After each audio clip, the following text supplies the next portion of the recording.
RCR, le plus de l'info. Les maisons de retraite et les EHPAD sont en manque de place et sont souvent coûteuses. Alors c'est pour remédier à ce manque que le projet Quartier d'avenir a été monté. Il est dédié aux habitats pour seniors. L'entreprise intérieur-extérieur propose de construire des lotissements d'une vingtaine d'habitations de type T3 et aux normes pour les personnes à mobilité réduite.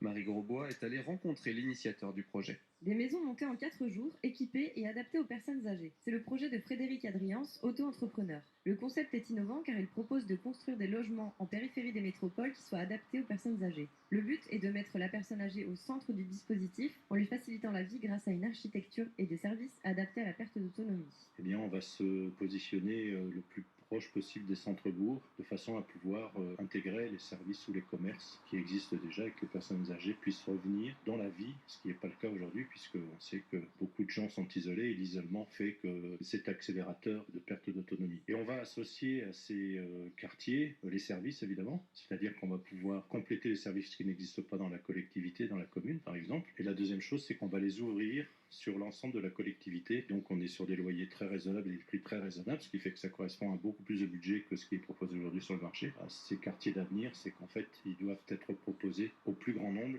et surtout aux plus modestes. C'est parce qu'il a vécu les démarches coûteuses et traumatisantes des maisons de retraite que Frédéric Adriance a décidé de monter ce projet. Il nous explique que c'est une alternative qui rassure les personnes, mais aussi leurs proches. On a essayé d'optimiser les choix possibles de façon à pouvoir sécuriser les personnes âgées, pas seulement de les sécuriser sur l'endroit dans lequel ils vont habiter, c'est le fait qu'elles n'auront pas de traumatisme au niveau de leur patrimoine, au niveau de leur mode de vie, etc., qui va justement gagner en valeur plutôt que d'être placé dans un établissement par défaut.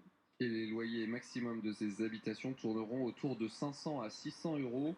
Le premier lotissement sera livré en 2017 dans la commune de Saint-Clair-de-la-Tour. C'est situé en Isère.